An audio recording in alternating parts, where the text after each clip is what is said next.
Have a show of hands. I'd like to introduce our next candidates. The Dudas are here with us. Yes, we did.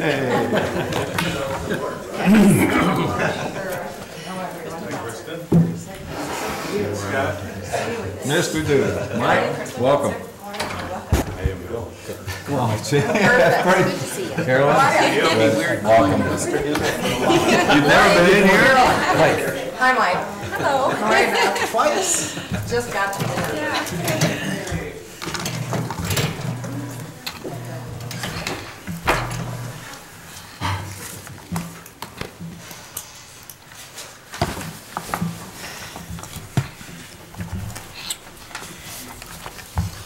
Well, on behalf of the Hazlet School Board, I'd like to welcome Mike Duda today. Mike, you're no stranger to the district, so this is just a little more formal than we're used to interchange, so you have to bear with us. We're out of character. Anyway, you currently serve as principal of the Hazlet High School. Let me take a few minutes to review the format. The interview is scheduled for approximately 90 minutes, and at the end of our questions, Mr. Duda will have an opportunity to make his own personal statement and ask the board any questions that may be on his mind. The interview is being taped by Channel 25 and will be aired this weekend. And because of the limited time and the number of questions that we will ask, we are not taking any questions from the audience at this time. However, we would appreciate your feedback, and there are forms on the table. You can also use our form that's on the website. If you go to www.hazlet.k12.mi.us and click on Superintendent Search and then the Candidate Evaluation Form, that will be submitted directly to the board secretary. When you get finished with your responses, would you please give them to Cheryl? Just as a reminder that the board is legally responsible to select the next superintendent. We are not asking for your recommendation on hiring. Rather, we want your input as to the strengths and concerns you have for the candidate. And the characteristics are listed that we are looking for are listed on the evaluation form. Okay, finally, to have your input accepted, we need your name or a signature on it, and reminder that it is part of the public record. I get to start asking my questions today. And since the board has had an opportunity to review Mr. Duda's resume, our audience may not, well, this audience probably knows it fairly well, but on behalf of the audience that will view the aired interview, can you briefly talk about your educational background and your employment history? Yes. I graduated from Mount Clemens High School and received my diploma there in 1971, and I always say that's important to mention that because it's something I emphasize with my graduating seniors. I spent the next 4 years at Michigan State University, received a Bachelor of Science in 1975, went back the following year as a graduate assistant and began my master's work. Received my master's in 1981 and my specialist degree in 1992 from Wayne State University. My employment history, as I said to you before, I began as a graduate assistant at Michigan State. I had, I guess, an ambition to get into college coaching at that time. After a year there, experienced some hardships through, I'll take you back to when Denny Stoles and his staff was let go because of some recruiting improprieties. So I looked for a public education job and had my first position at Eaton Rapids High School. I was hired as a teacher and a coach. Spent 8 years as a teacher and a coach, taught various subject areas, applied for and interviewed for the position of the athletic director assistant principal's job at Eaton Rapids High School, so I spent an additional 4 years, a total of 12 years as an employee of Eaton Rapids Public Schools. In 1998, I interviewed for a position at Brighton Public Schools as the assistant principal and spent the next 3 years. Felt it was a good move at that time because it was a much larger high school, about 2,000 students.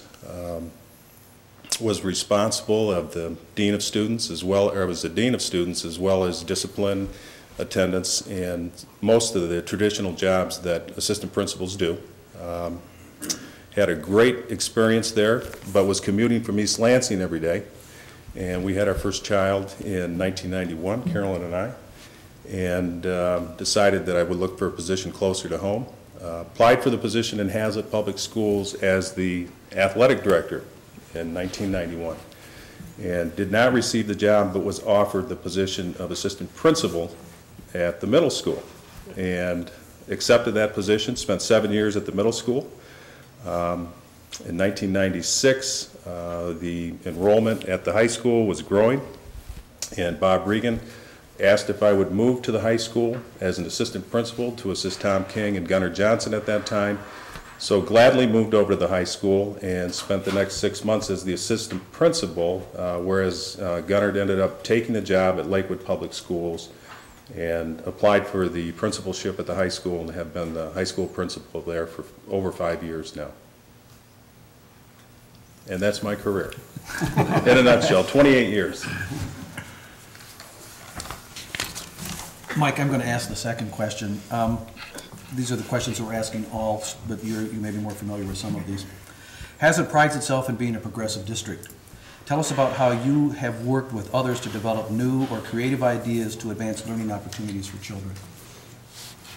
Well, I would tell you, Mike, that it's an ongoing process at Hazlet High School. In the last 5 years, we have, whenever we get into goal setting in our building, whether it's North Central or school improvement, we always look at the things that need to be taken care of, and it always is directed toward the students in that school, and it's always making things better for them, whether it's physical facilities or academics or extracurriculars. We always keep the student in mind.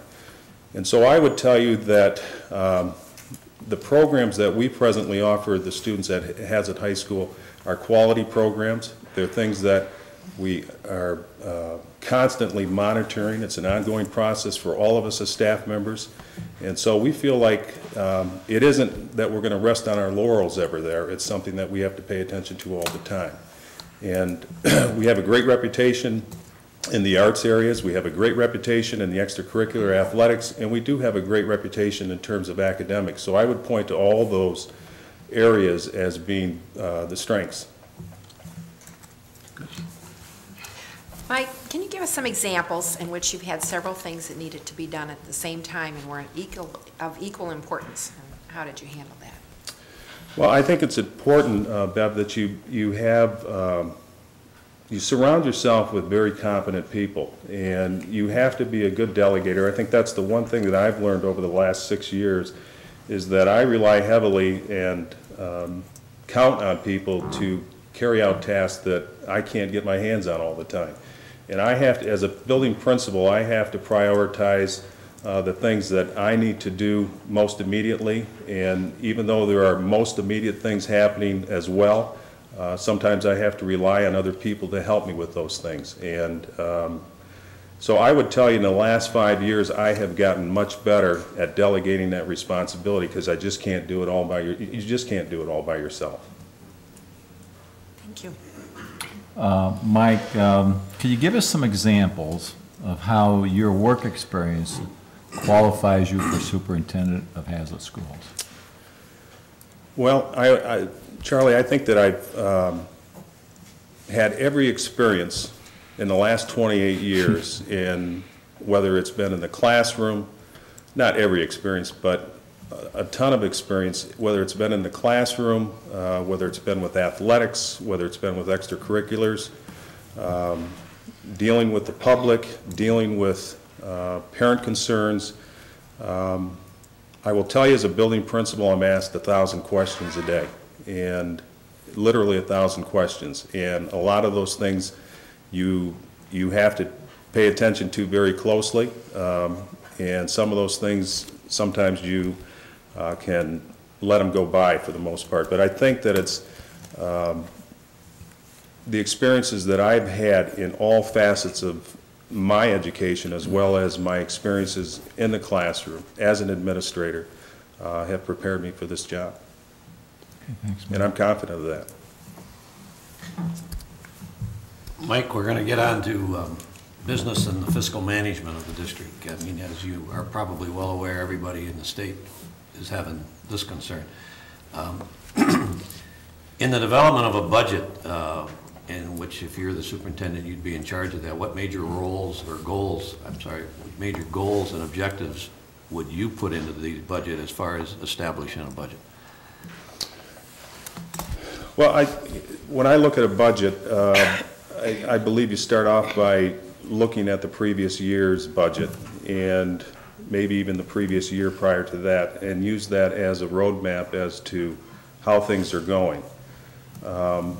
Certainly you have things in place that need to be taken care of, such as salaries, that may carry over to the following year.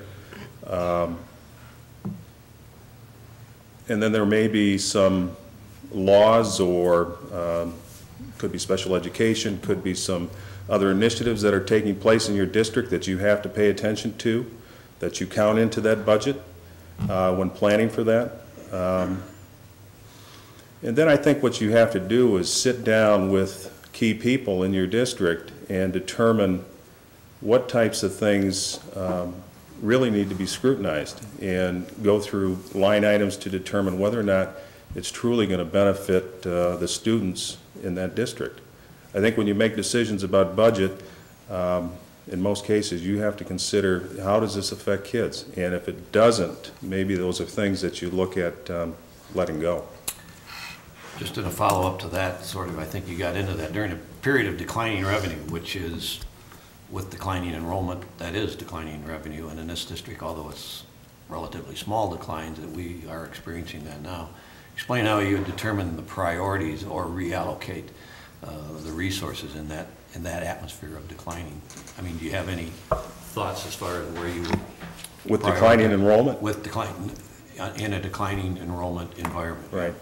Well, first of all, I think the way that, or I believe the way that we have behaved in Hazlet in terms of working with schools of choice in this district has been very, very responsible.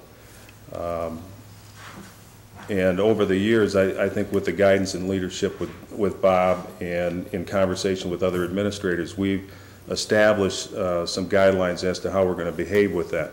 But in addition to that, I'll go back to what I mentioned before. I think you truly have to get into the budget and look at the things that truly do not affect kids directly, and determine whether or not you're going to let them fall by the wayside, and figure out where the priorities are going to be for the next several years.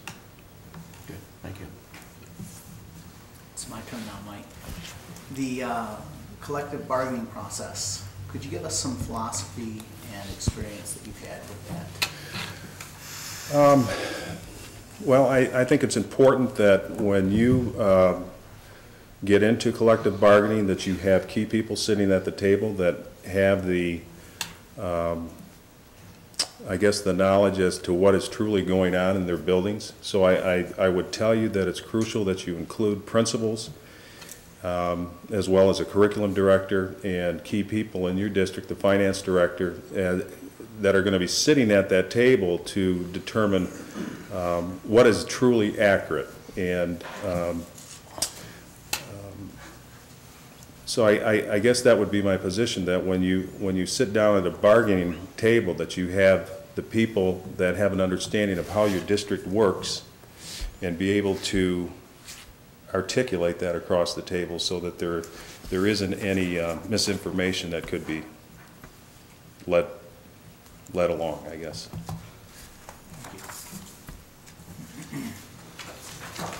Mike, the superintendent, what do you see as your role in promoting student achievement, and what efforts have you made to ensure that this is a reality in the Hazlet School District? All right, slow down for 1 second here. Too fast? All right, you ready? Yeah, I am ready.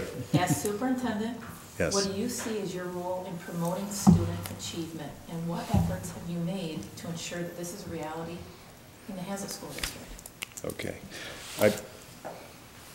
I truly believe that the role of the superintendent is, I mean, they have to provide the leadership to make sure that they convey to their principals, as well as the rest of the staff, that how important academic achievement is. And I think we can no longer afford to dismiss the fact that our MEP scores and some of our other standardized tests are being printed in the paper, because truly that'll have a negative effect on your community. So I truly believe it's the role of the superintendent to make sure that the principals have an understanding that that happens. In terms of the efforts, I can't speak to that role as a superintendent, but I can speak to it as a principal. And in the last 5 years at the high school, we've done that. We've sat down and organized departmental meetings to look at those types of things, to get into the nitty-gritty of MEP scores and standardized testing, so that we've got all of our staff members on the same page and have an understanding that these things are important and need to be emphasized with our students.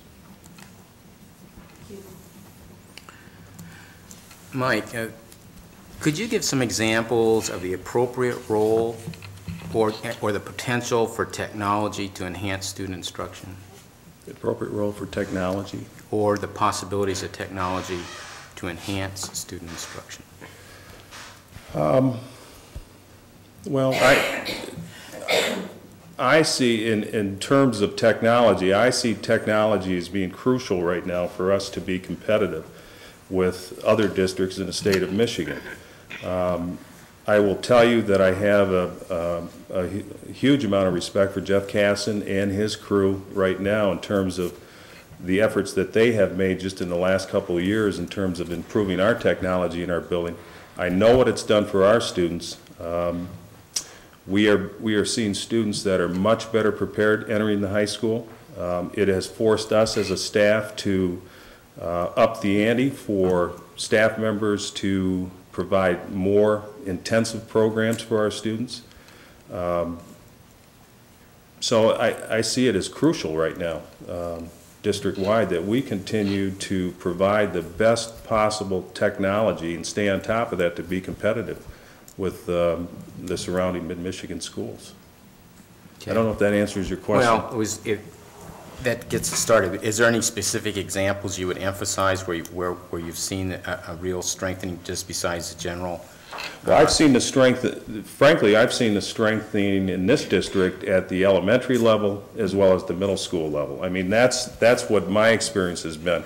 I've also witnessed what our teachers, the two teachers that we have at the high school, what they've had to go through in the last couple of years to be prepared to meet the demands of those kids entering the high school. So that's been my experience, is that we are seeing a much more prepared student entering the upper level class or the upper level classes at the high school than we've ever seen before.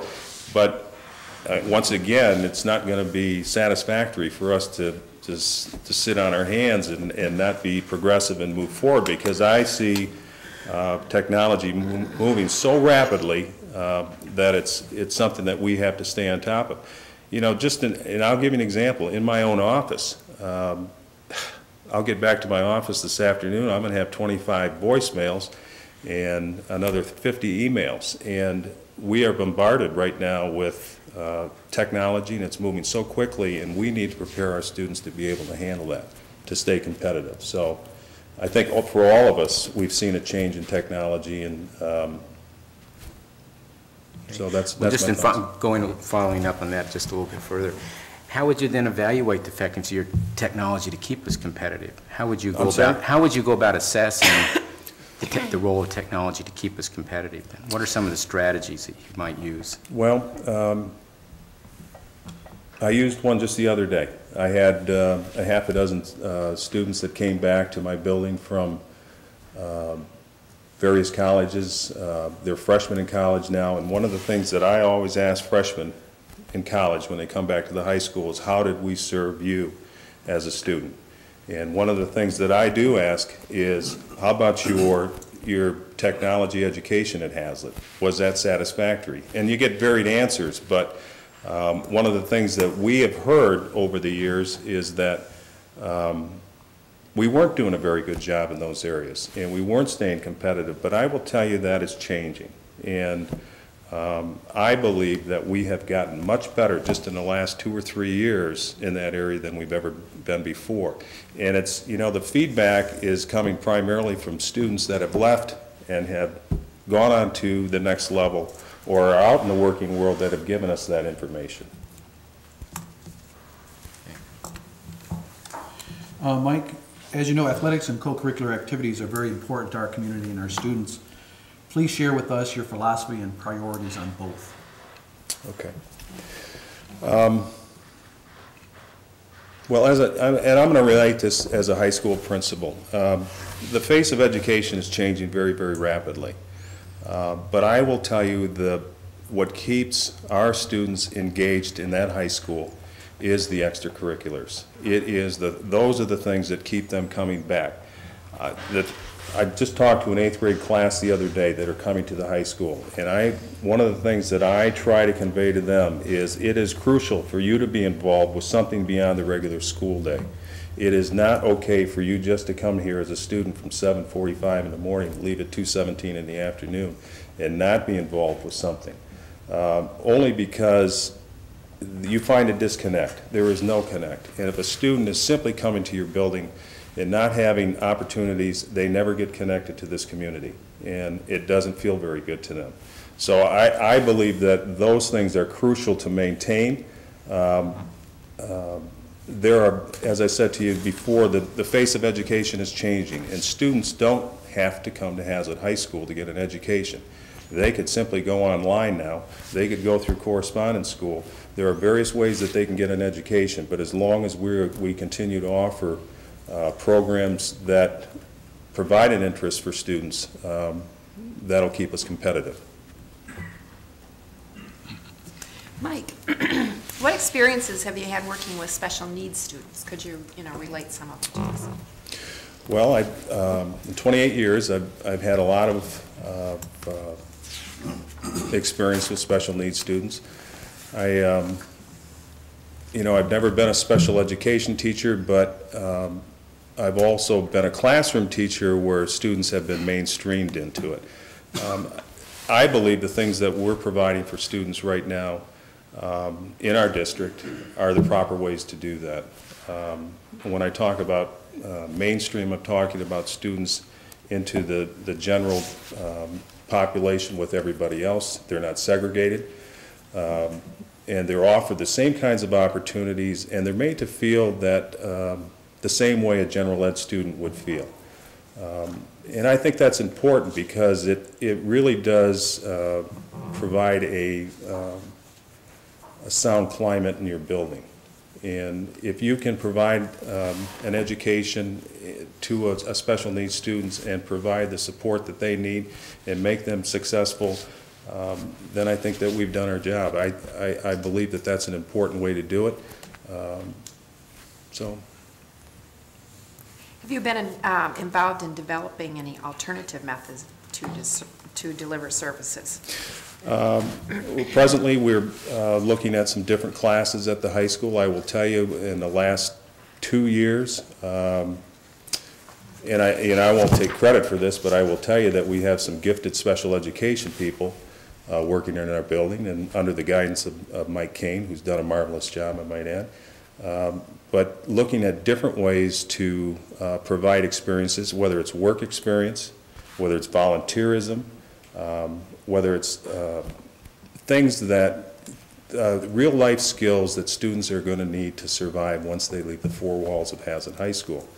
And, I think years ago, I would tell you the special education department looked much different than it does now. There are many more opportunities for students than there ever has been before.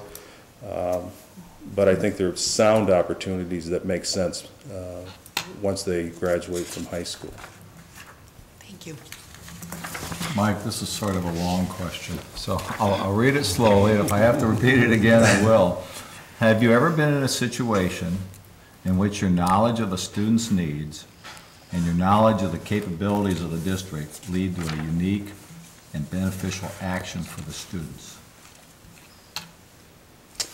You have to repeat that for me, Okay, John. I understand.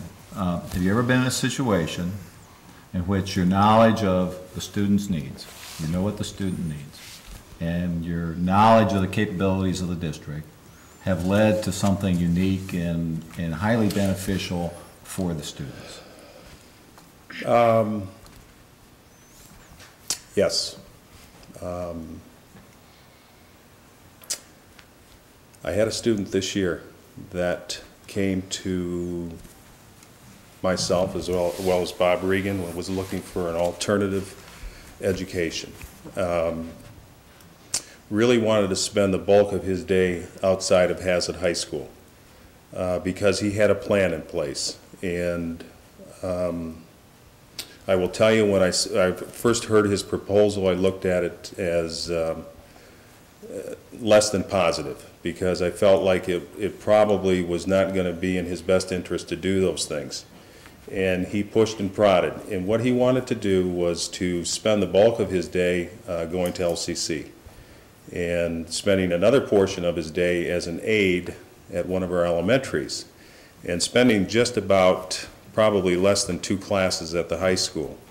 Now, this student had fulfilled most of his obligations for graduation. And initially I said no, and we sat down and Bob and I talked about it, and Bob supported that, but he came back at me again. And he was very, very persistent. And I will tell you, by probably the 1st of October, he had changed my mind. Because I felt like this was in his best interest to do this and pursue this. He's going to graduate with this class. He was at our senior recognition night last night. He's done a marvelous job, and you know, one of the things that, as I said before, is the face of education is changing. And I would venture to say that if you've not been in a high school in some time, that the way that we are allowing students to get an education has changed somewhat in the last 5 or 10 years.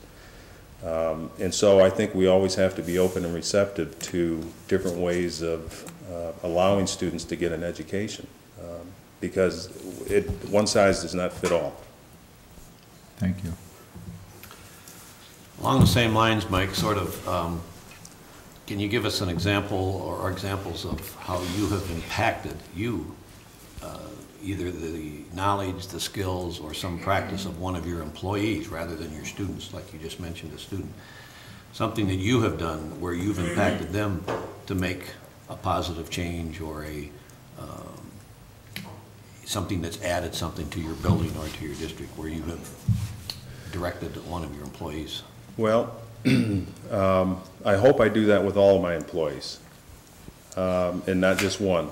I am there to support people, to give them the tools that they need to be successful.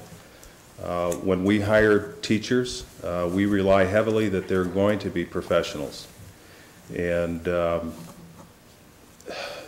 my visibility in my building and my accessibility in my building to those teachers, I see myself as a guidance counselor versus and a coach, versus sometimes somebody telling somebody how to do their job. It is important that each and every one of them have the autonomy to perform their job and be as successful as they possibly can. And I see my role as facilitating that, but also giving them, and to facilitate that, I give them the tools and some guidance when they need it. But I rely heavily on those people when I hire employees to do their job.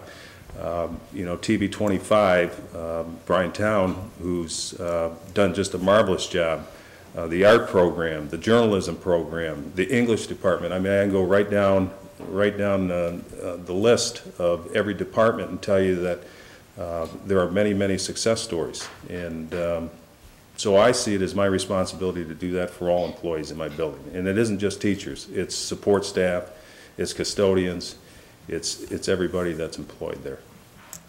Thank you.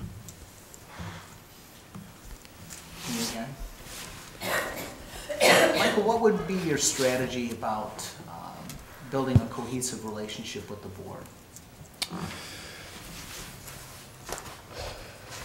Well, I believe I have a good relationship with the board right now. But I think that whenever there has to be a trust and there has to be a communication. And I think that that's a basic ground rule, is that there is a lot of communication between board members and the superintendent of the schools. And that there is two-way communication, and that there are never any surprises. Me as a superintendent surprising the board, or the board surprising the superintendent. There is a lot of dialogue and a lot of communication that goes on all the time. So I see those as crucial ingredients. I don't know if that answers your question or not. It does. I don't know if it pertains to other adjoining districts, but it does here. Mike, describe a situation in which you came with a proposal to your board or supervisor that you were very high on that was rejected. Describe what you did in that situation and why.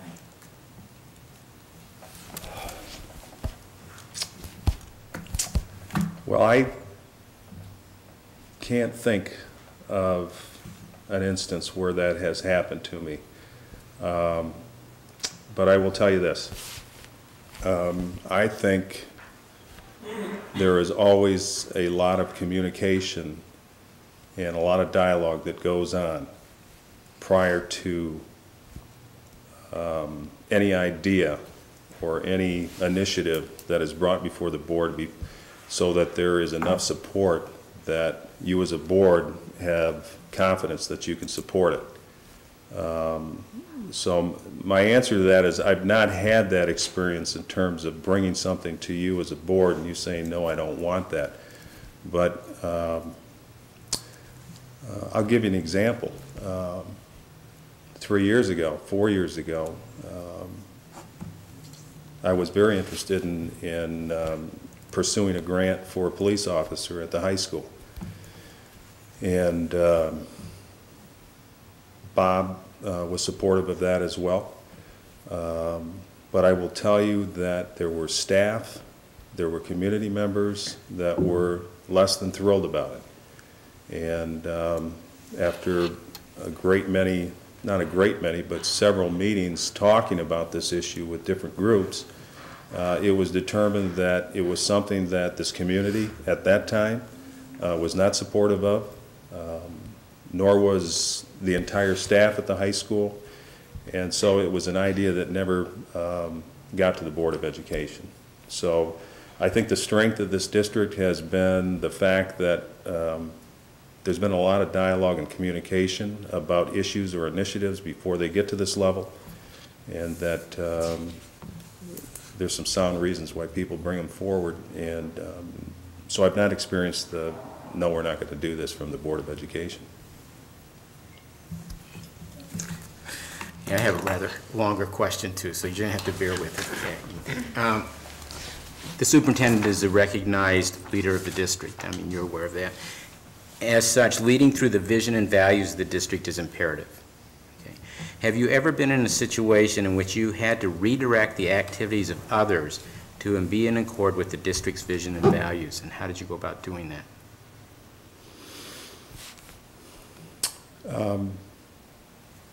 Redirect the vision? Redirect the activities. The activities. Of the staff or teachers or your other administrators to realign them with the district's vision and values. Well, I face those kinds of decisions, I don't want to say daily, but often. And when I talk about that, it could be athletics, it could be extracurricular choir program, it could be the band program, it could be an initiative that perhaps the English program wants to take off. And when those things are presented to me, I think that presents probably one of the biggest challenges that I have as an administrator, is the fact that is trying to get those folks that have this idea to see the bigger picture. And for me, that is, if I had one challenge, Phil, in this district in terms of the one challenge I would point to is getting people to understand the bigger picture. And it doesn't necessarily mean it has to be just staff members either, it's community members as well. I have community members that come to me with ideas that they feel are going to be just outstanding, and they are outstanding ideas, but the reality is that we don't have the funds or we don't have the personnel to carry those things out. And so I would say to you, it's the key is getting people to understand the bigger picture, and that sometimes is very, very difficult when you have people that are pretty single-minded about what that issue is.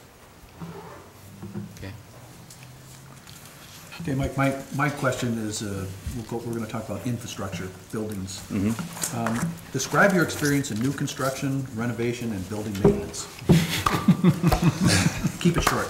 Okay, well, If you have. I had the good fortune of chairing the 1996 bond issue, and it was a leadership position that Bob assigned me to, and very grateful to have that opportunity. It taught me a great many things in terms of working with the public as well as garnering support for the different kinds of things that we were talking about doing back then.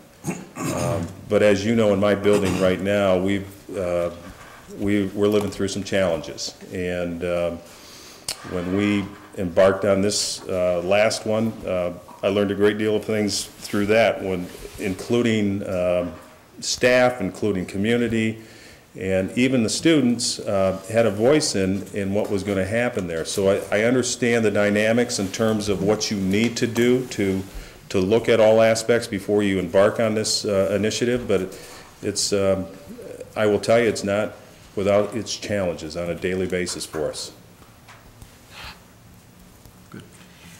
Mike, as you know, a superintendent must be an accomplished communicator. What are your strengths in this area? My strengths, Bev, would be that I would tell you that I'm a very visible person in this community. I live in this community. It's where I choose to have my children educated because I firmly believe they're getting a great education here. And living in this community and having my children and then working in this community allows me to be very, very visible. And it's part of my responsibility as a building principal as well to support all the programs that go on at the high school. And now I've been stretched a little bit more because my own children have started being involved with some other things. So I would tell you that's my strength. Thank you. Mike, can you give us an example of how you dealt with a difficult parent or parents who had a valid complaint against the district or a staff member, and how you handled the situation? They had a valid complaint. Well, I deal with this often as well, and it's I think you have to listen. Anytime that anybody walks through my door, Charlie, I have to be a good listener, and I have to understand all pieces of the concern. And if a person truly has a valid concern, and we have made a mistake, I will tell you, I'm not afraid to step up and say, we have made a mistake here. I've done it in the past, and that's the way that I operate. On the same hand, if I feel that we have done all that we possibly can and have done the right thing, I don't have any problem standing up and saying, you know what, I'm sorry, we're going to agree to disagree on this. Thank you. Mike, a lot of districts take the time and effort to go through a strategic plan, to develop a strategic plan for the future. Can you describe for us any types of steps that you would foresee if that were on your agenda as a superintendent to develop a strategic plan? Well, a strategic plan, I think, is a necessary evil for every district in these financial times. with declining enrollment, with financial issues. So I think those are all things that you have to look at on a yearly basis in terms of a strategic plan. I mean, you have to constantly monitor those goals that you have set to determine whether or not, and assess whether those goals are being met every year, and what types of things need to be changed.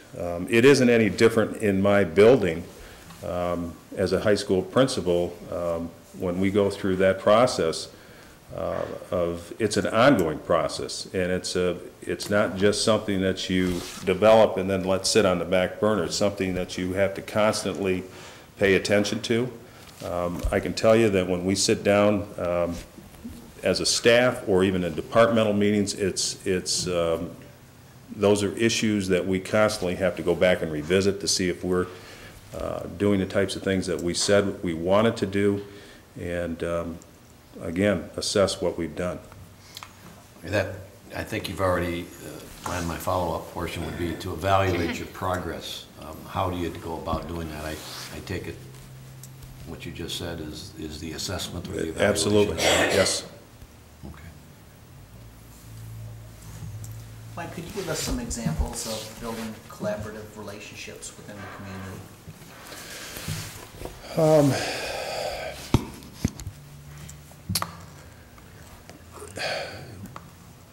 I think, Phil, that in my position right now as a building level principal, every person that comes through the door to buy us is a client, and you need to treat them as such. And it's kind of like I don't want to say the customer, but they are customers, and we have to treat them as such. So every person that I deal with publicly, whether it's in the building, outside of the building, I have to recognize the fact that they are people that live in this community. They are people that support our schools. They are people that entrust us with their children on a daily basis, their most valuable commodity. So I guess my example is that it's something that I live with every day as a building principal and as a member of this community. It's something that I strive, and I have to work at it very, very hard sometimes to be open and communicative with the people that live here.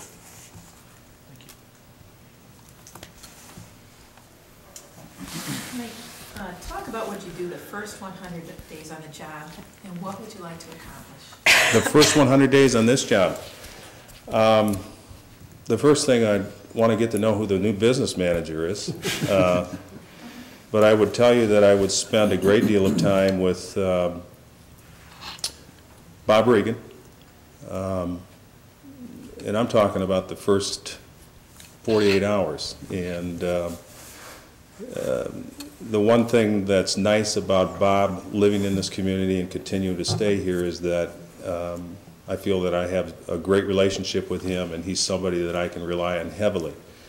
But the first 100 days would be, I guess my vision is to be accessible and be out in this community as well as in the buildings, and having a lot of collaborative conversations with the administrative teams as well as the teachers and support staff, and listen. A lot of listening. Well, our final question gives you a broad palette to paint with but given all your experiences, and particularly here in Hazlet, what accomplishments, what things have you done to make this district more effective? And you can take that any way you want to mean it, and it's kind of open.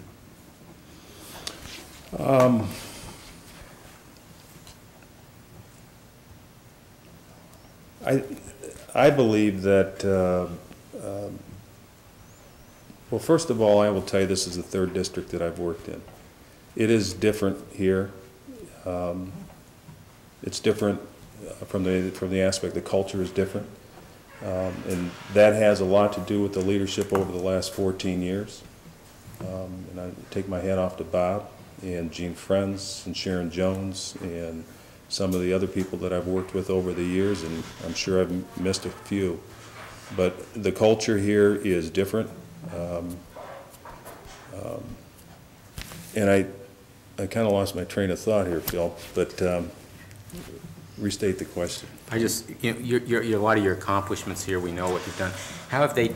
What have you done to make the district more effective overall, as a district? And I will tell you that I believe that I have bought into the culture here, and I love it here. This is a great place for me to work. It's a great place for me to raise a family. And in turn, I think I've been able to convey that to other people that work and live in this district. I feel like I'm an ambassador for our schools. People ask me about Hazlitt schools all the time, and I can speak to their concerns, but I can also speak to the fact that this is a great place for kids to get an education. And we have great personnel here across the board. We've done a marvelous job in hiring people. We've done an outstanding job in providing a safe and orderly school here. We've done a great job being fiscally responsible. And we've also had the ability to offer our students some of the best facilities in the state of Michigan. But I also think that there's, you can't stay status quo, and you have to be moving forward all the time. And I believe I'm a person that has the ability to do that. Okay. Well, you can take a collective sigh. I believe that's all we're going to ask, questions we're going to ask you. And if you want to take a few minutes just to think yourself, then you have an opportunity to close with a statement you'd like to make to the board, and then ask us any questions you'd like. Okay? That's it? That's it. Well, I just, I want you to know that I want this job. I want to be the superintendent of Hazlitt Public Schools. I will tell you, it's been something that's been on my mind for the last 5 months. I want to thank all of you for giving me the opportunity to interview today. I've not been a superintendent before, and I recognize the fact that there are people out there that have had that experience. I've been successful in every facet of the educational endeavors that I've taken up over the years, but it hasn't been without a lot of hard work. I have to work hard at it. And to be the superintendent here, I know will take a lot of hard work. I've still got a lot of energy, although I'm getting older every day. But I do want to thank you for the opportunity. Over the years, you folks have been great, supportive, and I've never felt like you've not been supportive. It's been a great place, as I've said to you over and over again, for my family, and it's offered me a lot of opportunities that I'm very, very grateful for. And the last thing I want to do is just thank my wife, because she's had a tough couple months. So. Any questions for us? No, I have none. No. Well, with that, then, Mike, we really appreciate your interest and this very strong interest in this position. We really appreciate you being here, and we're going to continue the interviews, and we'll let you know right away what's going to follow up. Thanks a lot.